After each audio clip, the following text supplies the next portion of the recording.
mais en fait, tu fais pas tout le temps le con. Non, pas tout le temps, non. Il y a des moments, je mange moi aussi, je dors.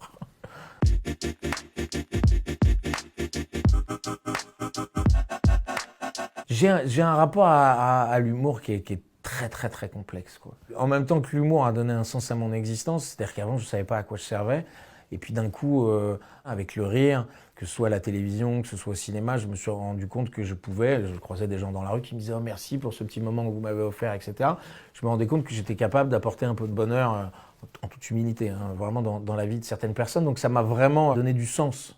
Ça m'a fait exister socialement et je me suis dit tiens, c'est à ça que je sers. Et en même temps, l'humour, c'est une maîtresse extrêmement compliquée.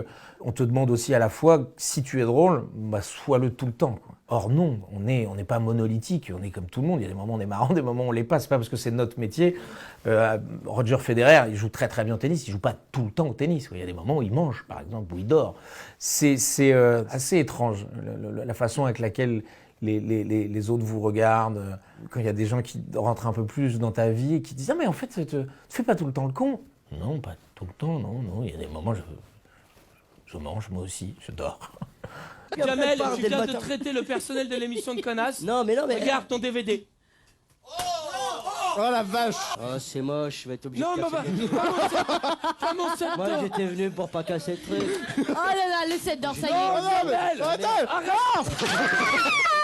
J'ai pas toujours voulu faire rire, mais en fait, à partir du moment où mes parents, au début j'étais dans des écoles de garçons, et quand mes parents m'ont mis dans une école avec des filles, c'est là que j'ai découvert le rire. Je me suis tout de suite rendu compte que ça allait être mon moyen de communication privilégié avec le sexe opposé, parce que c'est le truc qui me permettait d'être mal à l'aise tout en leur montrant que j'étais intéressé et que j'étais dans un rapport à la fois de séduction et de volonté de communication. Donc c'est par les femmes que j'ai découvert l'humour, en fait. Et pourtant, j'ai un humour qui est quand même assez excessif, assez transgressif, assez potache, assez garçon, on peut le dire, alors qu'en fait, c'est pour vous que je fais tout ça. Deux sacs Dissac. Vous êtes deux sacs Dissac, c'est normal. Non? Deux sacs Dissac? Ça vous intéresse pas? Bon, très bien. Alors je dis pas un, je dis pas deux, je dis 3 sacs Dissac. Attendez, combien vous avez dit là? J'ai dit 3 sacs Dissac. Non, me dites pas que vous venez de dire 3 sacs Dissac. J'ai dit 3 sacs Dissac et je le redis, 3 sacs Dissac. Mais c'est une affaire exceptionnelle! Je prends beaucoup de plaisir à faire ce que je fais et j'en prends plus qu'avant. Ça, c'est très important. Le fait, par exemple, sur Divorce Club, de m'être mis un petit peu en retrait, puisque j'ai vraiment un rôle extrêmement secondaire dans le film, et d'avoir mis Arnaud Ducré, François-Xavier de Maison, Audrey Fleurot, Caroline Anglade et d'autres vraiment devant, m'a permis de plus m'occuper d'eux, de prendre plus de plaisir à diriger mes acteurs, de prendre plus de plaisir à diriger mon équipe technique et ma caméra. Et ça m'a fait du bien quand tu te filmes et que tu joues en même temps, tu passes ton temps à aller regarder au combo après qu'est-ce qui allait pas dans ce que tu as fait, pourquoi est-ce que tu l'as mal joué, pourquoi cette position elle est pas bonne. Et en fait, mine de rien, tu passes ton temps à te faire du mal, à te trouver mauvais pour t'améliorer, c'est normal, quoi. Et c'est extrêmement usant. C'est extrêmement aliénant, c'est fatigant pour l'ego et de temps en temps, tu as besoin juste d'être en paix, de pas te regarder toi.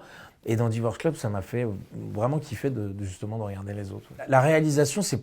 Alors tu peux l'apprendre dans certaines écoles, ça n'a pas été mon cas. J'ai découvert la réalisation, c'est-à-dire juste mettre la caméra, filmer un protagoniste et aller filmer un contre-champ. J'ai découvert ça au Morning Live. Je savais pas comment on faisait avant, que je faisais même le champ et le contre-champ dans le même plan, je coupais pas au milieu, quoi.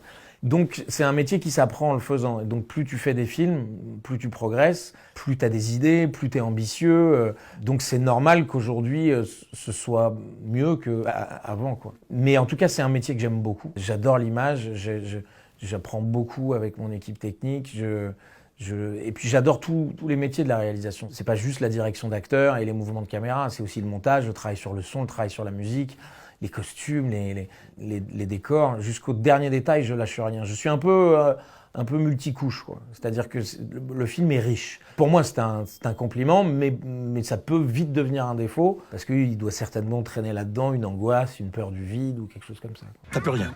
Ta vie, c'était ton couple. Et croisant mon expérience, tu vas perdre tous tes amis aussi. Ne m'appelle plus, hein. C'est pas parce que t'es en train de sombrer que tu dois m'entraîner avec toi, sois pas égoïste. On va se consoler ensemble. Je m'ennuie dans ma grande baraque. Dis-moi que t'as pas envie de vivre ici. Je crois pas que tu mérites de te faire plaisir après le traumatisme que tu viens de subir, là. Bah, c'est sûr que la séparation était dure.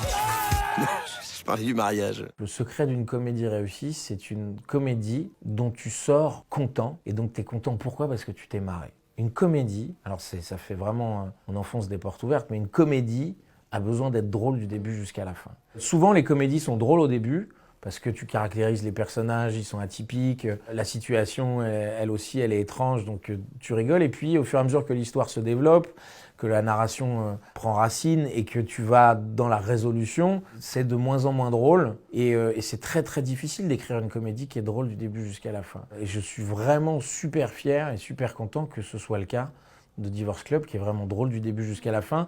Et c'est même une comédie qui monte en puissance, plus ça va, plus c'est drôle. Et donc c'est ce qui fait que quand tu croises les gens à la sortie de la salle, ils sont contents, ils sont comblés, ils en ont eu pour leur argent. Et voilà, c'est ça qui me plaît.